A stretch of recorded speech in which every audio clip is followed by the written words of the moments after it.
your team's position in mind while braking, jumping, and blasting into the air until you get it just right. And who knows, maybe you can have that top play or amazing clutch that saves your team while competing in the FNCS.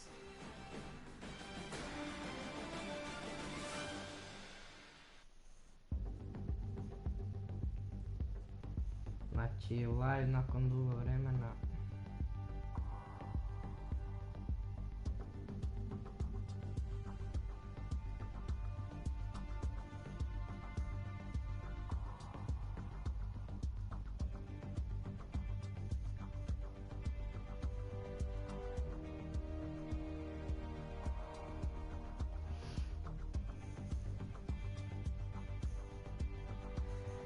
Gledamo Fortnite Champion Series finale, znači ovo je dan 1.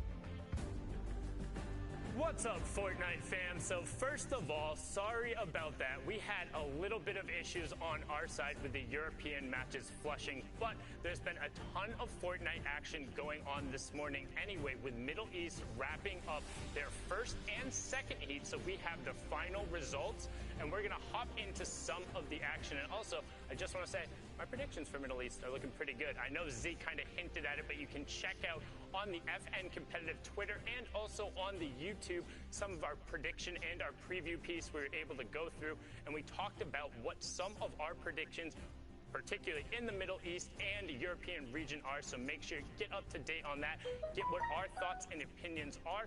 But we're going to be hopping into Heat 2, Match 1 of the Middle East region in just a second here.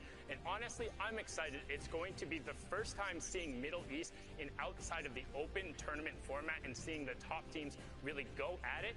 And honestly, looking at the heats afterward, there are a lot of big changes now up on the board here. You can see there were some differences in the predictions. One, I will say, I was the one who predicted Flame, Prime, and Hunter up there. So swap Zeke and I's names, but otherwise, Klops, Hero Kappa, and Fiesel were the favorites going through. They performed pretty well. You will be seeing them in the Middle East Grand Final tomorrow. However, Flame, Prime, and Hunter were also able to have a positive day in their heat and advance through. So predictions so far are holding steady, and it's going to be exciting once we get in. There is a different style of play, different types of gameplay from all over the regions, but enough from me. I've talked enough. Let's throw it on over to Lupo and Monster as they take you into Middle East Heat 2, Match 1. Sundown, thank you very much. Just a quick note to those at home. Occasionally we run into issues on the cast. Do your best to not get too worked up about it. You know, like there's a lot of things at play here. So you have to imagine a 10-minute break is an insanely short amount of time to recover and get back into the games. As you can see here on your screen, Heat 2 Game 1 of the Middle East region just starting off. Tilted Town, a number of teams dropping down the bottom. Down here, pressure in the bottom, and the pump shotgun. An early blue pump shotgun in Tilted Down, as you can see, is honestly one of the most powerful weapons you can get.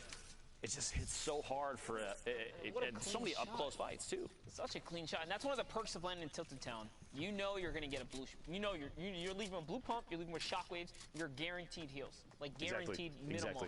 Not only going to get yourself some launch pads as well. So this is the place to be, especially if you want to guarantee your loadout. And you stick around just to get back to the lobby. Not much you can do there. You catch one pick, maybe you get a point for your leaderboard, basically, but... Even then, you have to hope it's like a solo, otherwise, you know, they're just going to get picked back up almost immediately. It's a tough spot to be in.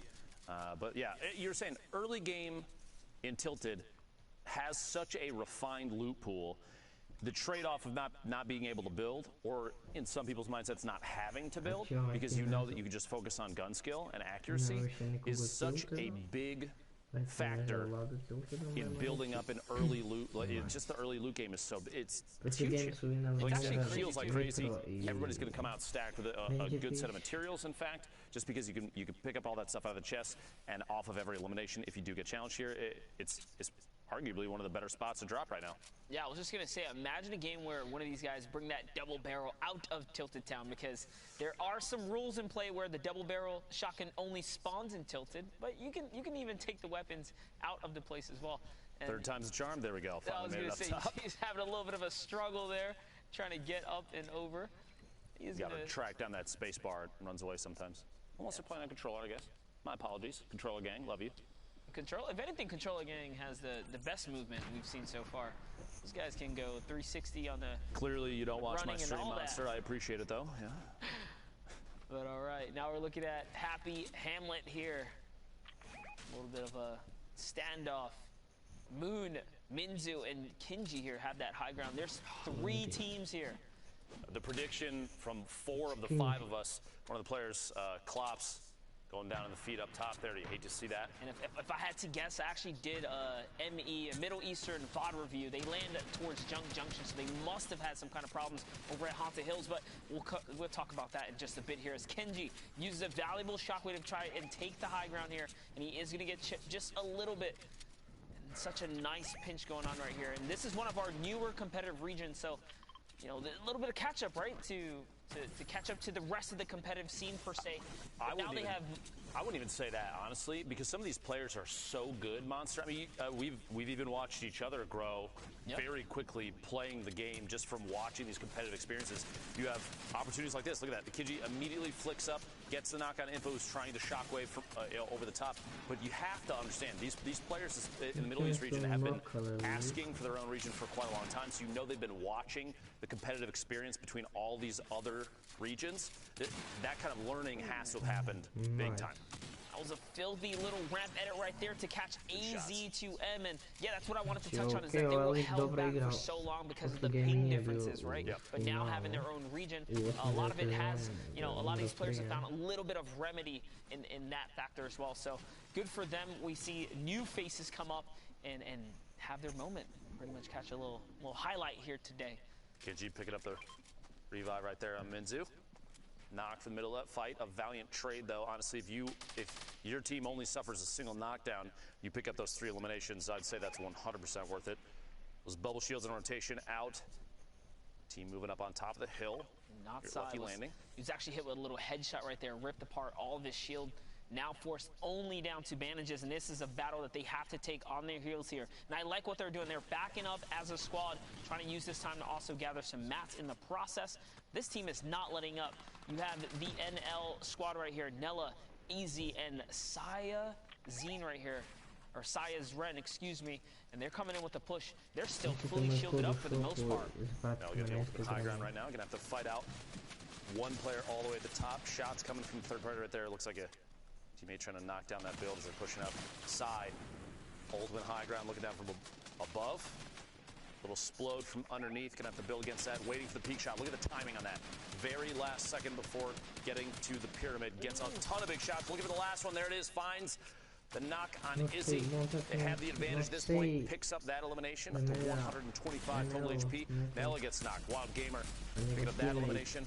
And an RPG in there is going to be huge. Tack shotgun shots back to back. Finds the third one. And that is a solid 3 eliminations for Psy. Wild Gamer making it up for the loss of silence down there in the bottom left corner. Fighting on the heels right there, and they turn that battle around. Very well done. Not Psy, I've actually had the pleasure with, I'm pretty sure, talking as I've, you know, browsed around the Middle Eastern region. So good to see him pulling up and performing here, as they now are pretty much clear, and they have the zone. They're in the clear, they have the zone, they can get this revive off, so Silence is going to be able to come back in the game as he gets hit up on the reboot van. Huge value.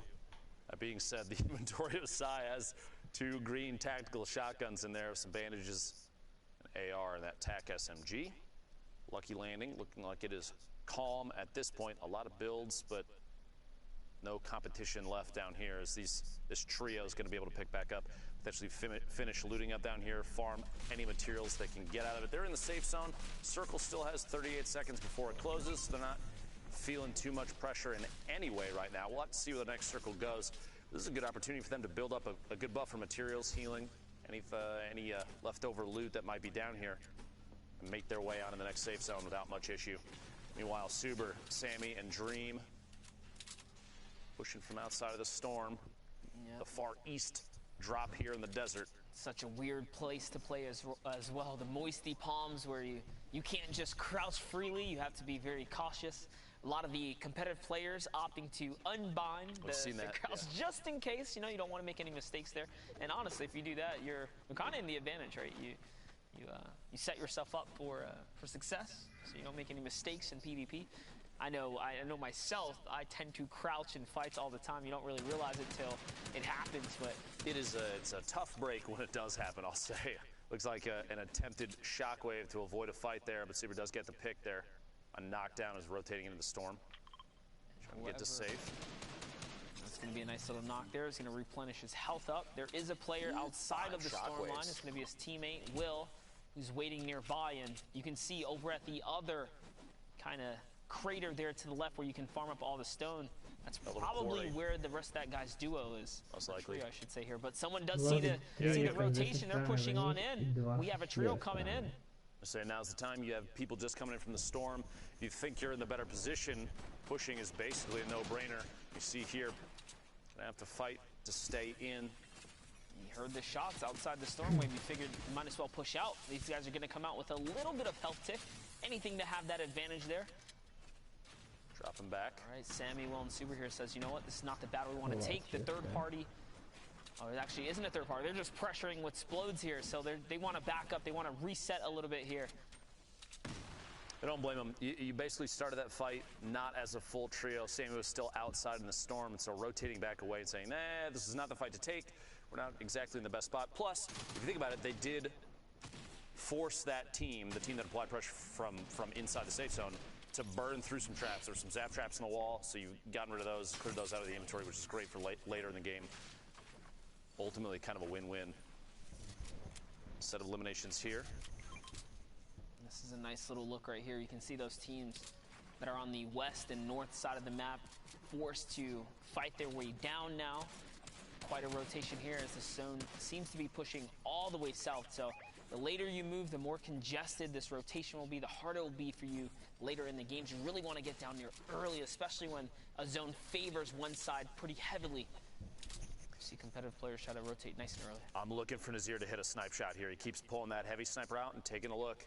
Hasn't gone for it yet. I would say position-wise, not the best call. You draw a lot of attention to yourself as you are further outside towards the edge of what is currently safe. So people are probably going to look back and try and stormhold you. But could you imagine Nazir hitting just a crazy snipe right there on the rotation in? They suddenly have advantage, a trio versus only 2 left up.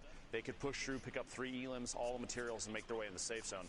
And this is actually very interesting right here. FHD actually opened this battle up with a heavy snipe. They catch the knock, but they don't even collapse to kind of seal the deal. They say, you know what, instead, we're going to focus more on the zone here. They're going to get ahead, so they use that little bit of distraction, downtime, and chaos to get ahead of the zone here. It's probably still going to convert if they can get to the zone first and then turn the battle back around. Depends on how fast the storm is moving on this edge. They are closer to the short side, so it's moving slower. But yeah, you have a chance maybe for a pickup there, but I think, like you're saying, in that moment they say, yeah, we got the knock, we could push for it, but placement at this point probably more important. You're looking at 26 trios remaining. You don't get the placement points until top 15, and even then, it's only 3. So right now, pushing into the storm, getting to safe, very, very important. You want to try and make it to that top 15 as early as possible. You know, get to a safe spot so you can sit and wait. You saw a little bit of a storm surge warning there as we're approaching zone 3. You have to be cautious when there's over 70 players to the zone 3 ratio. Storm surge will start to tick, so there's only one trio probably affected right now. This trio here is completely safe, 105 damage above. But anything can happen. You can get pushed by the wrong ones. The other team can jump into a fight. So at this point, only one player needs to go down too, and we might actually find it. There it is. What a snipe. FHD looking back to the East over there, quick little flick, a 157 body shot. They're going to try and apply pressure. The teammate up top trying to secure, maybe get a chance for revive. Stinks. They actually used a lot of resource just to try and keep that player safe right there. He chucked back the zap trap and the stink, so using all, if not most, of their throwables right there just to hold the power squad down here in the factory area. And this is the second time now they've caught a knock, and they haven't quite, you know, seized the moment. Very patient. Will it bite them in the butt later on, though? Honestly, I think that's the smartest play, because you see it right now. All three of those players up on the hill are stacked up next to each other, and they may have seen, you had people that were rotating in, I believe that's southeast of the little factory area they're in right now. So they get the knock, yeah, but you're down below. Your only option basically is to try and take shots on the structure and get the knockdown player exposed and immediately eliminate. If you don't get that player's crawling back and using the line of sight on the hill. Plus you have other people that they're going to see that and a chance for third party.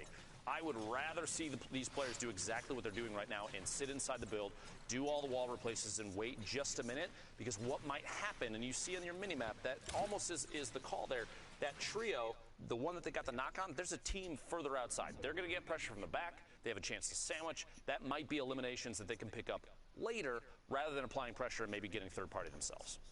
I almost also want to say, though, that's the same team as done got sniped twice by FHD, so he's a magnet for the heavy sniper. Got to be careful, buddy. Little rivalry tuck building up the there. head down. You got to duck. Careful on the peaks here, but NM7. Teams are collapsing everywhere. Minute left. And he catches another one right in the tail. Aziz TV is going to go down, and this time they are not safe. He says it's time to battle. They want to push this through with less than a minute on the rotation here. In comes the stinkers. The heavy snipe cracks open the wall, and there is a team nearby. They can hear the shots. They're looking over if you look at your map, but they're going for safety instead. It's a long rotation. Around. You see that those two trios in the southeast side, they're rotating around trying to get in the safe zone. Meanwhile, these two teams that have literally fought each other time and time again now are finally applying pressure. NM7 with a build-up, trying to get the high ground. Not going to be able to do it just yet. Going to wait just a moment. Doesn't want to get pushed too far in on that trio without his teammates at his back. One elimination currently, but if the pressure is good and gets a better position, might be able to convert that into another three. We'll see here in a second. Shots from inside the safe zone, they're just at the edge. And there are so many teams so close together. 1, 2, 3, 4, I believe 5 trios within probably 50 meters of each other right there. And Aziz and his trio is actually really lucky. Aziz was traded out. That duo, what was left of the trio, managed to squeak away here. Heavy snipe returns. He hits another one. FHD is on fire right now with the shot. So you can see here, this team is scary with a double heavy sniper. They're loaded up right now. Here comes the focus fire. A trio focus fire is big, but FHD pays the price. Another team up behind. This is what I was saying. 5 trios in one, like basically 150-meter circle is so tough, because as soon as you start spraying on one, everyone's going to look at you and say, you're exposed right now and you're not looking at me. It might be the time to take a shot. Imagine if instead of AR spray, that was a heavy snipe. That could have been an immediate knock, and then suddenly the tables are turned on this team for power. That's right, but it's okay. Power has plenty of heals to spare here. You saw he did manage to pop 2 big pops right there, so the squad kind of hooking him up. They still have 6 chug splashes. They have, you know, slurps for the road. They're very, very set up right now. With how close together they are to other teams, I'm surprised they're not using... They have 11 chug splashes. Use even just one of those just to top off one player and get your last one to only 5 HP missing, because if you're in a bad spot and you start getting beamed, you're going to want every single HP that you can get. Oh, the double snipe, double heavy. Here we go. Looking for it. Finds the first one. Beams, and not side goes down. Straight into the launch pad to rotate into the circle. This trio's playing very, very well.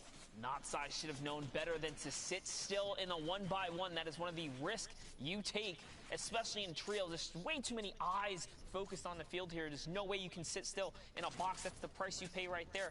FHD, Janssen, NM7 doing a fantastic job right now, holding the server down. Really, they're dictating the pace right here with all pressure, all fire coming in. This is the most active trio we've seen so far in the server. The east side of the map basically belongs to them thus far.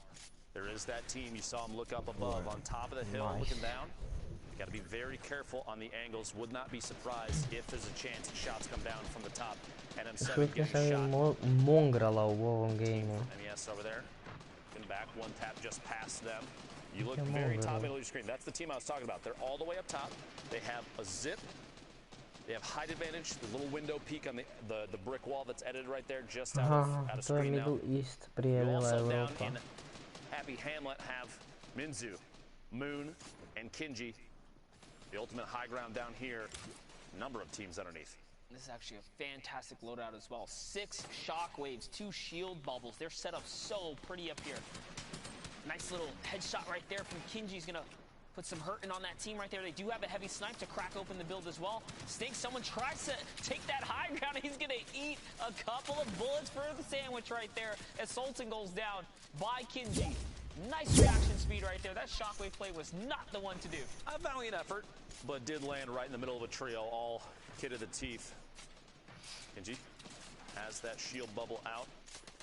Looking to potentially make a rotation soon. We'll have to see here. I almost want to see one of these players toss it straight up, knock it down onto their own head, and make a move with it at the same time. So he puts the bubble down so that their pad doesn't get taken out. So he says he's gonna set that up for the safety measure right there, and just like that, they are able to skate away and get to the next safe zone here. Nice long rotation, perfect launch pad. Not a single one of their teammate was affected or shot on that rotation right there. So that was a very clean pad away. See power still solid right there. Toggle, Eska. Another player from one tap's gonna get taken out right there. Toggle's chucking in all of the grenades right here. Flexi goes down. Iki gets taken out right there, and he catches another knock. That's a triple knock with the grenades right here. He's just letting them go. But grenades are pretty good, especially when you have so many players stacked together. You have your teammates spray down the walls where you're tossing those things. And just look at the map. They're all in the same spot, so naturally you're gonna hit someone. We're about to get into placement points here. Just before we cut, we have 16. There you go, 16 trios remaining. As soon as we get to top 15, everybody picks up a set of points, 34 players total, which means a lot of these trios are no longer trios. You have quite a few single or duo players left at this point as the feed's still lighting up. Players are now forced to the northwest side. Oh, I see. It looks like they're setting up a shockwave, right? Are they trying to set up the perfect shockwave kind of play here, angling the structures? Craftsmanship is key, just as a reminder. It's important to set it up properly so that everyone can get on out, but it looks like there's no time left. No time. They're just going to have to go ahead and throw it down. It's going to be a very scuffed shockwave here. But honestly, that's not bad. Yeah. Sigil with a big move there, landed literally in a set of builds already, and there's edits set up. He now has a bubble shield to protect. He can look back and try and help his teammates if he needs to, or make a move here. He's going to try and build up to his duo. And Eska does get taken out there, so Toggle is going to get in a little bit of a 1v1 right here. Someone with a box battle is trying to look for that replace wall. You have to wait for it. Nice shot. Noor's going to eat the big pump to the face right there. He's going to put him right down. There was nothing he can do. He kind of asked for it. Literally just waiting. Just waiting for the edit. You know it's going to happen. Just wait for the edit. It's boxed in. Going to have to try and get ahead of this storm. Down to 13 HP. Traps down. He does have the splashes, but it is not enough. That trio goes down. Looks like 13th place. 12 trios remaining as the rest of the field shockwaves, tarps, and launch pads towards the next safe zone. And now we're looking at the end game, zone 7 here. You have your teams already situated up in the high ground. Shockwaves are already flying all around you here. Power and M7, we're jumping back in. We saw land some ridiculous snipes earlier today. He does still have that heavy sniper. Someone is going to sneak up behind them, but they have a nice little pinch right there. Great white shot right there. Dr. Lupo, he catches Anatomy with a quick cleanup and quick reaction speed right there. It's actually 2 that fall down to them. And they're still a full trio. Big hit. Quick little splash. Put another 20 across the board. All 3 teammates sharing that heal. Excellent call. These rotations in. Trying to get these quick edits and try and tarp while your teammates are still with you. He's out of mats. And healing. That's big. Yeah, no mats left. And M7 is empty now. They're going to have to trade off who's doing what on the team. Still making moves, though. Bubble shield there. Plus, the zone is right at their back. Player dropping in. Same floor behind. Rotating out in the storm. Trying to stay safe, but can't quite find it back into the safe zone here as NM7's looking back. This is a great opportunity. If he had held that for maybe 2 or 3 more seconds, he might have had another shot on the player that did get the knockdown underneath. Big movement into the safe zone is key here, but he's only sitting on 3 builds. He's got 3 metal builds remaining, 9 points, and there's six trios left. A trap behind, just in case someone tries to trap down in, but it does get broken. Player underneath. It is basically chaos at this point. And then Sayer is the absolute slayer so far. Oh, but he is going to get chipped down right there as Minzu takes him out. We've been following Minzu, Yonks, and FHD for all these players for so long now. This is looking like the toe-to-toe right here. Minzu on YouTube. Boxfighter, Moon, and Kinji all have the high ground right here. They have stinkers, they have explodes. They're set up for success right now. Here comes a quick edit. Minzu's trying to get this peek right here. Is he going to be able to connect? No, the shockwave pushes him out. In comes the firing. He doesn't have time to push all the way through. It's going down. Somehow, they close out by staying alive just long enough. The shots, the trades, FHD and Yonks were holding it down, actually trading the shots. The shockwave was perfect. Minzu's trio went from the only full team left to both players knocked and Minzu in the storm because of a single shockwave so fast. I think nobody on that team saw that coming. Absolutely ridiculous. Last couple seconds there. Now, just to take a look back and really give us some details. We got Shy Wager out in the studio.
Are nice.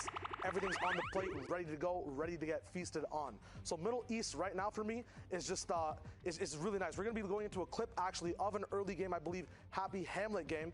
We're gonna dive in with Kinzel, I believe. We'll see how he plays out. Actually, no, this is a power clip. There we go. Kinji up in Happy Hamlet. It's going to be really dope to see him actually cut out for his team on height. We talk about the metagame, right? When shockwaves first got introduced, it was a straight pump or combat shot upwards. It took people time to get used to that AR spray. He has it in his inventory already. These guys are caught up. They know. Ramp edits, practicing creative, right? Very ingenuitive. A lot of ingenuity there, as well as wall replacing for protection. It's not raw gameplay, it's actually curated practice, and they're brand new to the actual international scene, which is amazing. You know, baiting your teammates out for HP, going for finishes. Even support players like Moon know exactly what to do. Now, the star trio that won that previous game, Power FHD, knowing how to use and take angles properly, has traps in front of him, doesn't matter. Knows to stay for those right-hand peeks, knows when to engage, low HP, still does not matter. No pressure taken because these guys have practiced. This is not their first rundown, but it is their first showdown of exactly what they can do, right? No Max here, has the elims, low health, still knows exactly when to look up, what to loot, when to use your utility, and when to support your teammate and still have a presence in the game, which is once again something players learned a lot later. So these guys are caught up with the meta game. They do know how to finish off. They know their exact win conditions as well and when to drop them through. Amazing gameplay. We're gonna now tune in and see what else they can do on the Middle East. I'm gonna be piking it up with my man Zeke coming in. We're both going to hit that cast. We're going to see exactly how these guys go down.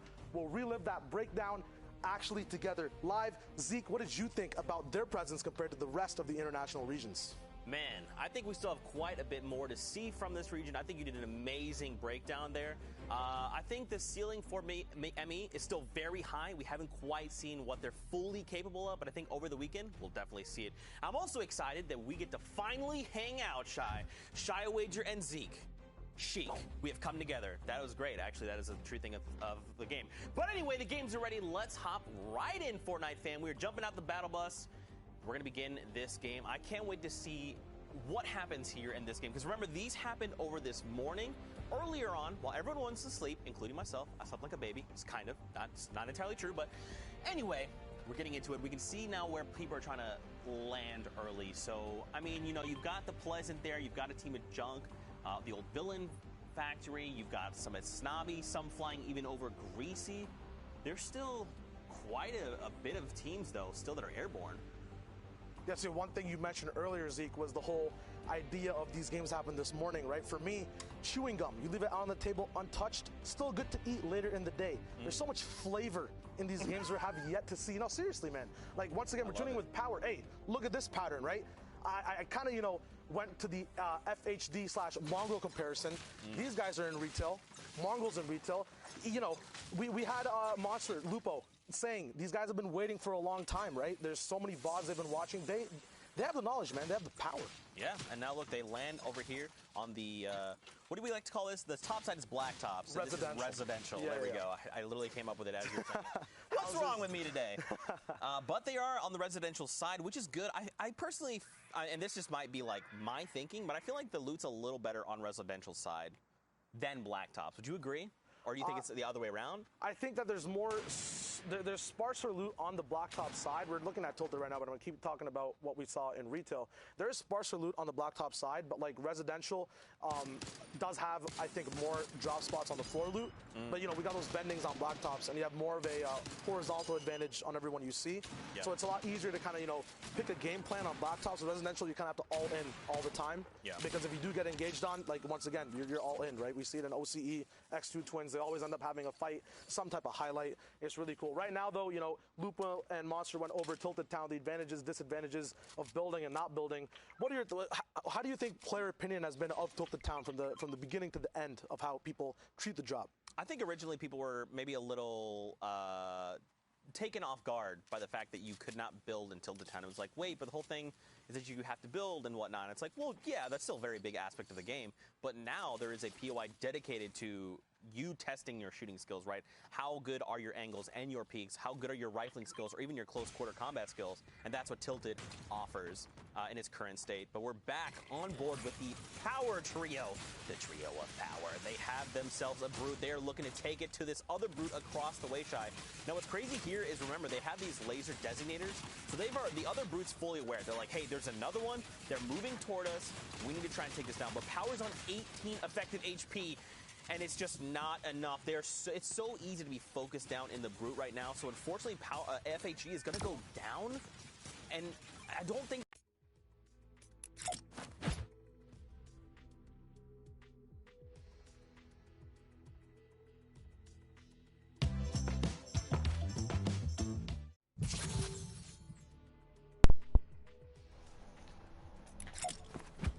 Hello. Eto. Gledao sam ove finale. Pa nisam prije ušao kad se meni vajtalo.